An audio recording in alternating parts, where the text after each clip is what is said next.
नमस्कार दोस्तों, आपका बहुत बहुत स्वागत है सरकारी जॉब मिलेगी .in के यूट्यूब पोर्टल पर। दोस्तों, आज हम बात करेंगे इजराइल और फिलिस्तीन के मामलों पर, जो कि प्रेजेंट टाइम में बहुत ही चर्चा का विषय बना हुआ है। आखिर ऐसा क्यों है, इजराइल और फिलिस्तीन के बीच में लड़ाई क्यों हो रही है। लेकिन दोस्तों, अभी का जो ताज़ा हालात है कि इजराइल के हमले में जो फिलिस्तीन का एक क्षेत्र है गाजा, जहां पर अभी तक 48 लोगों की मौत हो चुकी है, जिनमें से 14 बच्चे, 3 महिलाएं शामिल हैं और इसके अलावा 300 से भी ज्यादा लोग घायल बताए जा रहे हैं। दोस्तों, यह एक आंकड़ा है, मैं इसकी पुष्टि नहीं करता हूं। दोस्तों, ये आखिर में लड़ाई शुरू क्यों हुई। दोस्तों, इजराइल का जो शहर है यरूशलेम, वो यहूदियों के साथ साथ ईसाइयों और मुस्लिमों का भी एक सेंटर है, मतलब एक प्रार्थना स्थल है, जिसे बहुत ही ज्यादा पवित्र माना जाता है। इजराइल के करीब 74.2% आबादी यहूदी है, 17.8% आबादी मुस्लिम की और 2% आबादी क्रिश्चियन की है। इजराइल की कुल आबादी में फिलिस्तीनियों की भी हिस्सेदारी है, जो आए दिन संघर्ष की वजह बनती है। इस बार भी कुछ ऐसा ही हुआ। दरअसल दोस्तों, 7 मई को रमजान के महीने का आखिरी शुक्रवार था और पूर्वी यरूशलेम में स्थित अल अक्सा कंपाउंड में फिलिस्तीनियों और इजरायली पुलिस के बीच झड़प हो गई थी। बस फिर क्या था, फिलिस्तीनियों ने एक के बाद एक लगभग 127 रॉकेट इजराइल पर दागे। इन रॉकेट्स के हमलों में एक भारतीय मूल की महिला समेत 2 इजरायली नागरिकों की मौत हुई। इजराइल टेक्नोलॉजी के क्षेत्र में बहुत ही बड़ा जाना माना नाम है और इसने अपने मिसाइल इंटरसेप्टर आयरन डोम, दोस्तों इसे आपको याद रखना है, आयरन डोम से इसने सभी मिसाइलों को हवा में ही ब्लास्ट कर दिया। उसके बाद में बारी आई इजराइल की। इजराइल ने जवाबी हमले करके लगभग 150 रॉकेट्स दागे। जो नुकसान का आंकड़ा है वो मैं आपको पहले भी बता चुका हूं कि लगभग 48 लोगों की मौत हो चुकी है और 14 बच्चे, 3 महिलाएं भी जिसमें शामिल हैं और इसके अलावा 300 से भी ज्यादा लोग घायल बताए जा रहे हैं। दोस्तों, चलिए हम आपको बताते हैं कि इसके शुरुआत से लेकर अभी तक ये झगड़ा आखिर क्यों चल रहा है इजराइल और फिलिस्तीन गाजा पट्टी के बीच में। दोस्तों, आपको तो पता ही होगा, किसी के वर्तमान के बारे में जानकारी से पहले हमें उसका इतिहास जान लेना बहुत जरूरी होता है। तो चलिए दोस्तों, हम आपको इजराइल के और फिलिस्तीन के इतिहास के बारे में बताते हैं, कैसे इस झगड़े की शुरुआत हुई और आखिर इस झगड़े की मूल वजह क्या है। तो चलिए दोस्तों, हम आपको इसके इतिहास के बारे में बताते हैं। दोस्तों, इसकी शुरुआत हम करते हैं बिल्कुल स्टार्टिंग से। जैसे दोस्तों, Kashi, Mathura, Ayodhya, Mecca, Gandhara, Peshawar, Nalanda, Taxila, Tehran, Medina, Baghdad, Mosul, Rome, Egypt, लोनान, एथेंस, उज्जैन, रामेश्वरम और जगन्नाथ है। ठीक उसी तरीके से दोस्तों, यरूशलेम भी प्राचीन और ऐतिहासिक शहर है।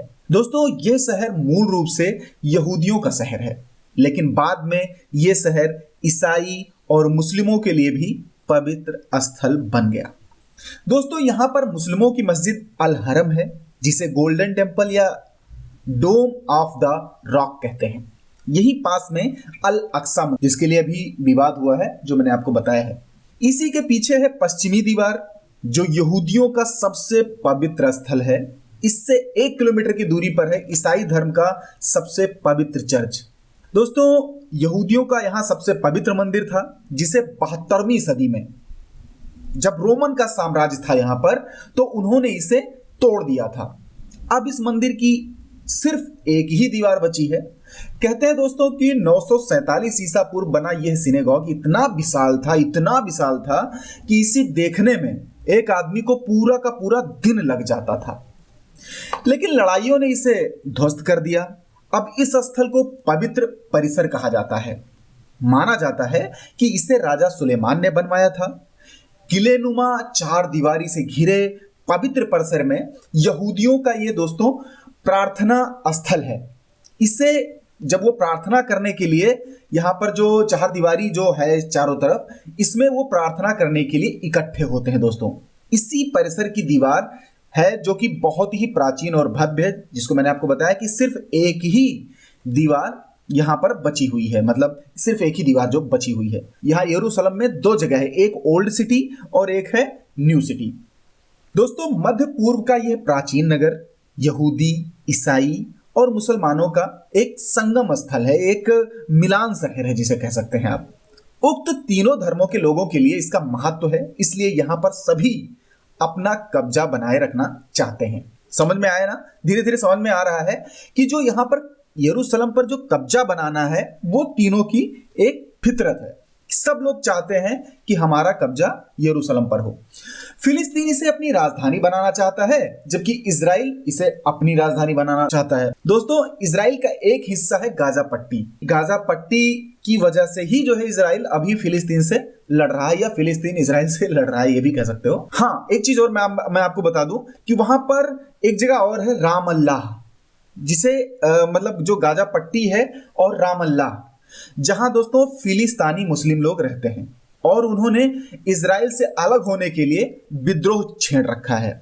ये लोग यरूशलेम को इजराइल के कब्जे से दोस्तों मुक्त कराना चाहते हैं। हालांकि पिछले सैकड़ों सालों से यह स्थान विवाद का केंद्र रहा है। शुरुआत से ही यहूदियों के प्राचीन राज्य इजराइल में यहूदियों के 10 कबीले रहा करते थे।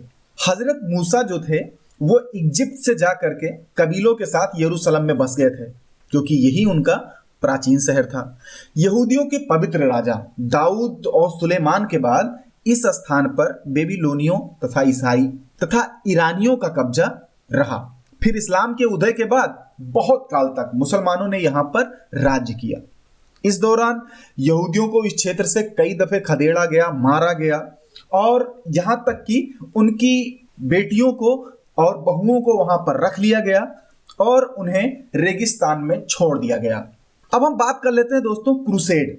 एक बहुत पुराना युद्ध हुआ था उसी टाइम पे, क्रूसेड या फिर इसे क्रूस युद्ध भी कह सकते हैं आप। ईसाई या क्रिश्चियन धर्म के लिए जो युद्ध होता है उसे क्रूस युद्ध बोलते हैं। जो इस्लाम के लिए होता है, इस्लाम ने उसको जिहाद नाम दे दिया है। अधिकतर लोग इसका इसी तरीके से अर्थ निकालते हैं, लेकिन सच क्या है यह शोध का विषय हो सकता है दोस्तों। तो जिहाद और क्रूसेड के दौर में सलाउद्दीन और रिचर्ड ने इस शहर पर कब्जे के लिए बहुत सारी लड़ाइयां लड़ी। ईसाई तीर्थ यात्रियों की रक्षा के लिए इसी दौरान नाइट टेम्पलर्स का गठन भी किया गया था। ईसाइयों ने ईसाई धर्म की पवित्र भूमि फिलिस्तीन और उसकी राजधानी यरूशलेम में स्थित ईसा की समाधि पर अधिकार करने के लिए 1095 और 1291 के बीच 7 बार युद्ध किए। उसे क्रूसेड कहा जाता है। इसे इतिहास में सलीबी युद्ध भी कहते हैं। और दोस्तों यह युद्ध 7 बार हुआ था, इसलिए इसे 7 क्रूस युद्ध भी कहते हैं।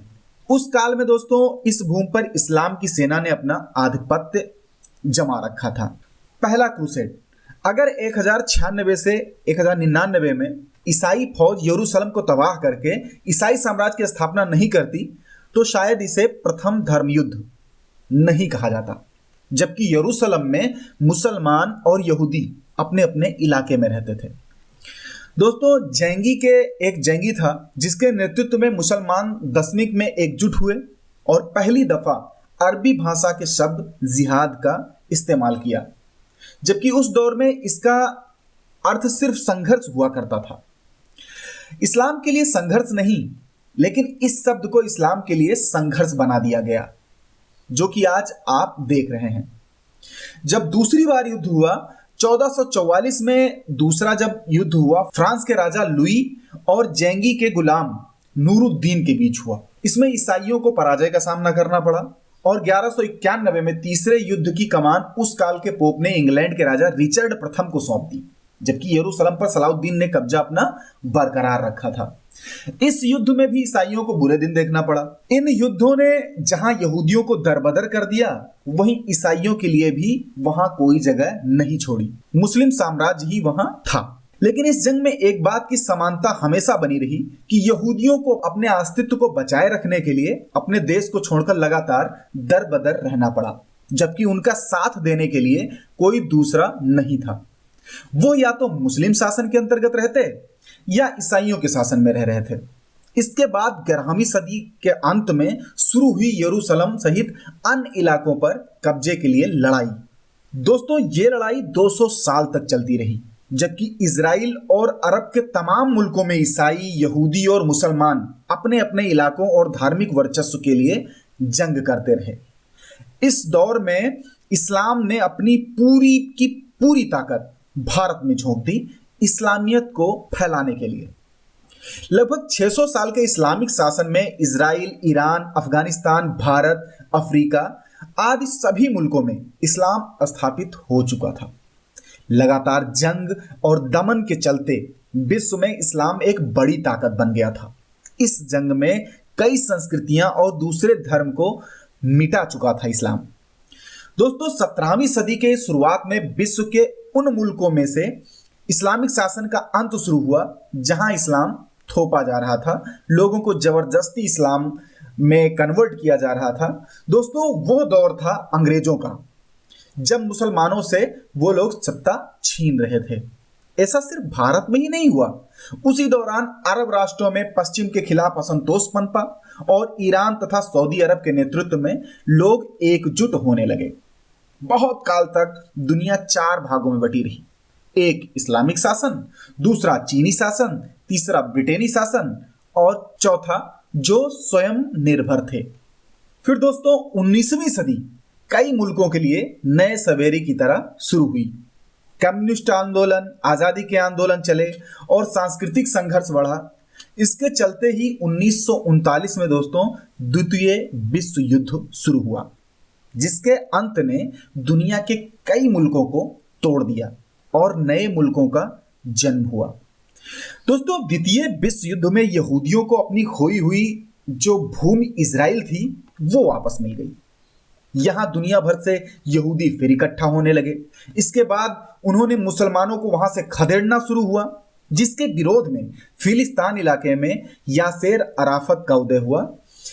फिर से एक नई जंग शुरुआत हुई और इसे नाम दिया गया फसाद और आतंक। द्वितीय विश्व युद्ध के बाद इजराइल फिर से यहूदी राष्ट्र बन गया। यरूशलेम भी उसके कब्जे में ले लिया गया और दुनिया भर के यहूदियों को पुनः इजराइल में बसने के लिए प्रेरित किया गया। इस तरह से इस भूमि पर यहूदी अपना अधिकार प्राप्त किए। दोस्तों, ईसाई, यहूदी और मुसलमान तीनों ही धर्म के लोग आज भी उस भूमि के लिए लगातार युद्ध जारी रखे हुए हैं, क्योंकि आप तो जानते ही हैं कि इजराइल के चारों तरफ बहुत सारी मुस्लिम कंट्रीज हैं, अरब देश हैं, जो कि लगातार इजराइल पर अपनी नजर बनाए रखते हैं। हालांकि अभी किसी की इतनी हिम्मत नहीं हुई है कि इजराइल के खिलाफ पूर्ण रूप से युद्ध छेड़ सके।